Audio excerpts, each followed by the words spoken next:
একটি বৃত্তের এক্কেবারে মাঝ বরাবর এভাবে দুইটা দাগ দিবেন। দুইটা মানে একটা দাগ, এই দেখুন ভির মতো করে দিলাম। এর মাঝে আরও একটা ভি আঁকলাম। এবার এখান থেকে এই যে একটি ত্রিভুজ, আবার এখান থেকে আরও একটি ত্রিভুজ, এই মাথাটা ডাবল করে মিলে দিব, এই পাশেরটাও ডাবল করে মিলে দিব। এখন এই যে এখানে একটা দাগ, এটা উঠবে এখানে এবং এটা এটার সাথে।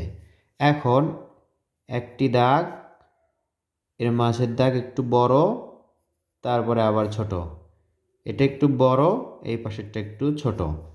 এবার দেখুন এটা এটার সাথে মিলবে, এটা এটার সাথে, একেবারে সবগুলো দাগ আমরা মিলে দিলাম।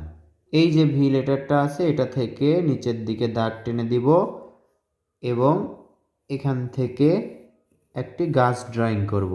সহজে কৌশলে সুন্দর একটি ড্রয়িং করছি, আপনাদেরকে দেখাচ্ছি শেখানোর উদ্দেশ্যে। এই ভিডিওগুলি আপনি আপনার সোনামণিদেরকে দেখাবেন, এভাবে তারা ড্রয়িং শিখবে, আনন্দ পাবে এবং ছবি আঁকতে আগ্রহী হবে। দেখুন দরজা জানালা সুন্দর করে আঁকতে হবে। এবার এখান থেকে একটা সোজা দাগ হবে, এই বরাবর দেখুন, এই যে।